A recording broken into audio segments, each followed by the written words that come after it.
For this set of notes, I've combined Lesson 12.3, which is classifying triangles, with the 12.3 extension, which is angle measures. They are two short sets of notes.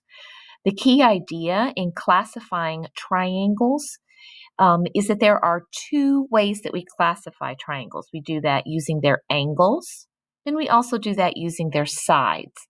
And you already know a lot of this. This is review. It just may be new to put those ideas together. So you know that an acute triangle has all acute angles. So you recognize that an acute angle is less than 90 degrees. And so if you have a triangle that has all three of their angles less than 90, that's an acute triangle. An obtuse triangle has one obtuse angle. Now, if you think about that, it can only have one obtuse angle because a whole triangle adds up to 180. So if you had two things that were bigger than 90, that would be more than 180. But if it has one obtuse angle, it's called an obtuse triangle. If it has a right angle, it's called a right triangle. And if it has all three angles equal, it is an acute angle, an acute triangle, but it's a special acute triangle in that it is equiangular or equiangular. All right, and you can see that they are all marked with the same little sign. This one also is the classic with 60 degrees in each angle. 60 plus 60 plus 60 makes 180. Then the other way you classify triangles is by using their sides. There's that new word again, congruent. Sides have the same length, so congruent means same. If you have a scalene triangle, that word might be new. A scalene triangle has no congruent sides. They're all three different.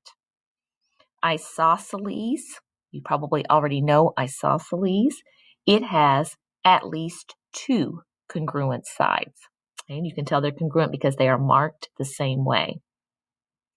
In an equilateral triangle, so like the equiangular, the equilateral, lat means side, it has three congruent sides. So you could say that an equilateral triangle is an isosceles triangle. It's just special.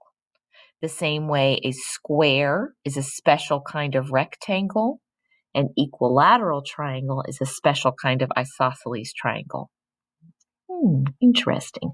You'll also notice that the equiangular triangle and the equilateral triangle are the same. I know, the same. All right, so let's look at classifying. So when you classify, you need to use an angle word and a side word. So you need to describe it both ways. Use angle and sides.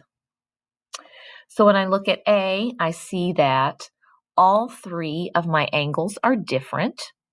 So if all three angles are different, that must mean that all three sides are different as well.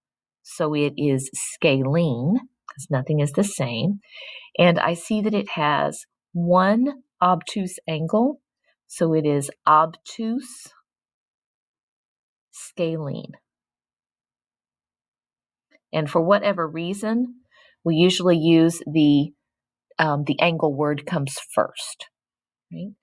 So when you look at B, I see that it has two equal sides, and they are opposite two equal angles. Opposite sides are opposite equal angles.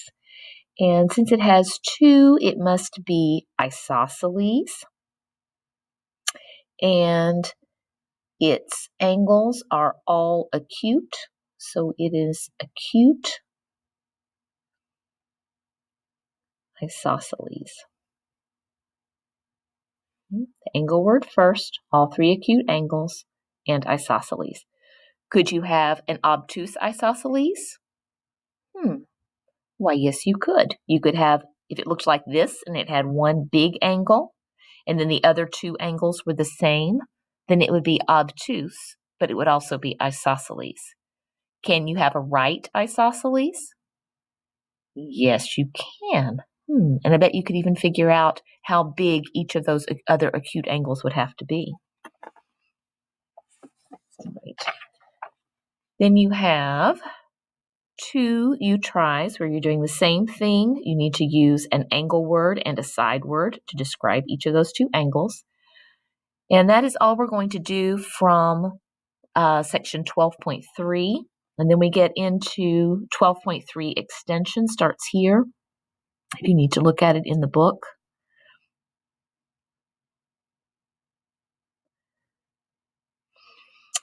And here they are reviewing that idea that the sum of the angle measures of a triangle adds up to 180 degrees. We looked at that in the first section. And algebraically, that looks like x plus y plus z equals 180. Right? And you can solve equations to find missing angles. So for this one, we are finding each value of x, and then you're going to classify the triangle. So a little more classifying practice. Okay, so if I know that all 3 angles add up to 180, then I need 28 plus 50 plus x equals 180.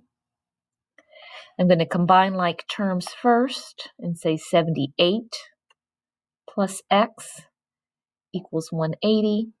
And then I know that if I subtract 78 from both sides, then x equals 102. 102 plus 78, that's right. And then if I'm classifying, let's see, well, if x is 102, that's an obtuse angle, so it must be obtuse. And since none of them are the same, it is scalene. I think the book could do a better job of pulling out the fact that equal angles are opposite equal sides. So if there are 2 angles that are equal, then their sides are also equal. Oh, and look, that was the example we were talking about before. All right, so we have a 45 plus x plus 90 equals 180. And it's almost easier to do it in your head and recognize that 45 and 45 together to make the other 90. So I know that x is going to equal 45. I forgot my degrees sign. 45 degrees. And so if these 2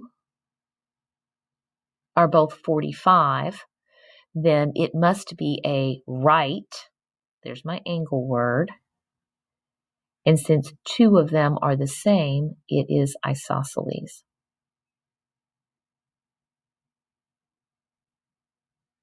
Okay. And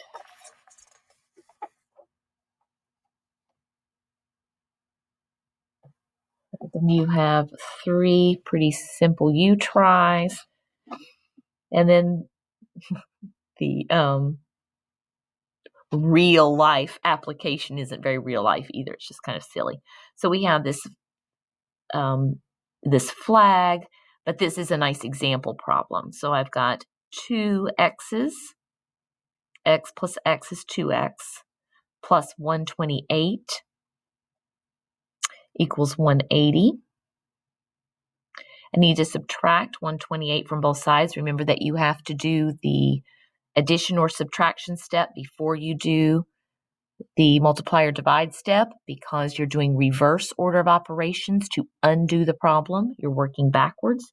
So if I subtract 128, is that 52? Let's see, that would be 30. Yeah. So 2x is equal to 52. And then 1x is equal to 26.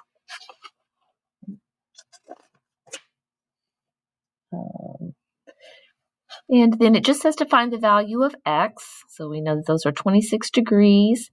And then we're going to classify them. So this time we have an angle that is 128 degrees. So that is obtuse. And 2 that are the same. So it must be isosceles. And then you have this little classic 2x plus 60 equals 180. Subtract the 60 from both sides, so you have 2x equals 120. 1x is equal to 60. And if they are all three equal to 60, then they are equilateral and equiangular. Equiangular. I hope I spelled that right. And really, that's spelled right. Equiangular. Yes. Double check. It looks funny. Really, hardly anyone says equiangular. The very idea that if they have the same side lengths, they are also going to have the same angle measures means that usually you just call it an equilateral triangle. Right. And then there are two equally easy you tries.